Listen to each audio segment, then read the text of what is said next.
that maybe she was more involved in the actual killing than she admitted, than they admitted. But I would be more afraid of having Gypsy out in public than Nick. Patterson framed it from the beginning as he went along with the explanation of here's this poor girl.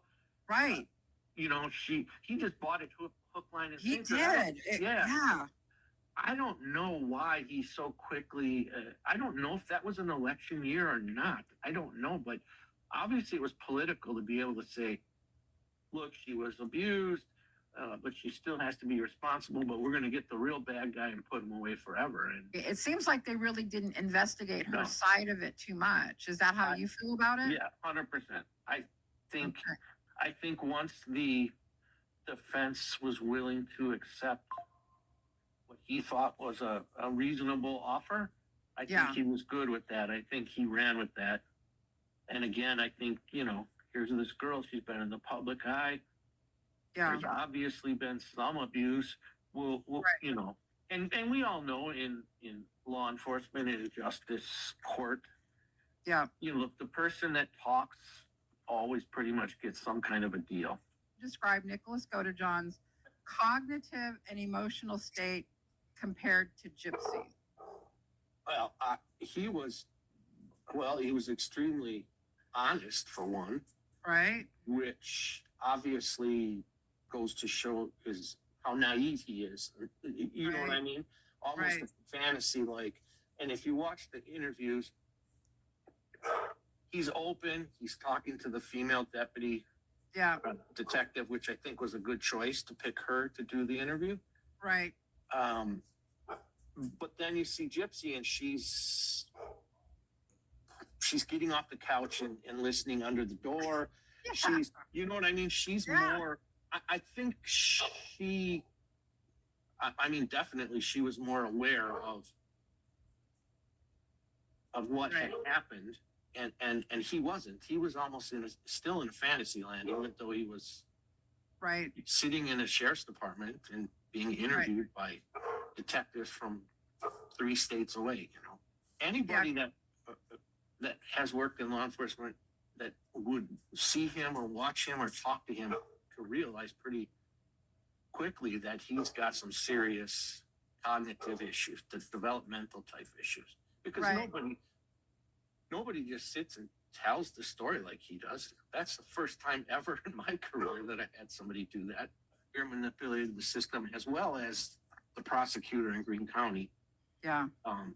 The two cases are just the disparity in the sentences is not right. That's what bothers you the most, then. 100%. Yay, he's found guilty. And I was like, okay, what's the sentence? When is the sentencing? And they're like, there's no sentencing. It's automatic for life. And I'm like, with no parole either. And I actually kind of felt a little bit sick in my stomach, like, geez, this guy does not deserve to never ever see daylight again while she's going to be out making money and still manipulating people. So I just wish people would have a little more open mind and listen to all the facts. The only difference, honestly, between Nick and Gypsy is that Nick did the stabbing, and even but even then, we're not sure Gypsy didn't. She claims she claims she didn't, and Nick was still protecting her. Right. Even in prison, he was still protecting her. Matter of fact, he made a comment. I believe it was one of the interviews that somebody did with him that he will never, throw her under the bus. Right. Ever. Right. So there was a lot of belief that maybe she was more involved in the actual killing than she admitted, than they admitted. Gypsy's a huge planner, so she plans everything, all the contingencies. Well, do you think there was any element of her going, well, if it goes south, I guess I can blame it on him and the knife's there? And I think that she probably had that in the back of her mind as well. Mm-hmm. I think she probably did like Nick, but I think it's obvious if you watch any of the interviews or the trial even that, Mhm. you know, he thought this was his princess and he was going to carry her away and live happily ever after. And I think she kind of thought, well, he's all right. You know, he'll do what I Mhm. say. And if it comes down to it, I'll throw him under the bus. She had to pick the right person Mhm. who she could blame it on. Yeah. You know what I'm Well, saying? well, she mails the knife back to his house. Yeah. I mean, That was crazy. And it was still there. I mean, they didn't try to hide it, or why wouldn't you just take it? My wife and I always talk about this when we see these TV shows. It's like, why wouldn't you just take the knife out in some field, or, you know, Wisconsin has a ton of lakes, take it somewhere Right. and they'd Throw it. never find it. right. But I guess that's why they get caught, because they're not. Yeah. The haircut?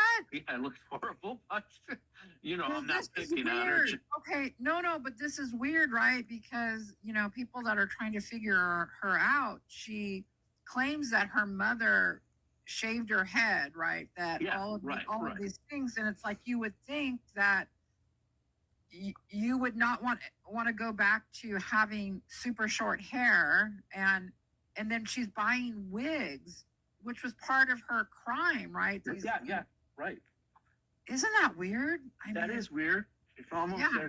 as you know, I don't know why. She's grabbing at straws to try to stay relevant, and as you Yeah. said, probably to make money, and she's going back to what she knows, you know. There was a lot of belief that maybe she was more involved in the actual killing than she admitted, than they admitted. But I would be more afraid of having Gypsy out in public than Nick. Patterson framed it from the beginning as he went along with the explanation of, here's this poor girl. Right. You know, he just bought it hook, line, and He sinker. did. Yeah. I don't know why he so quickly.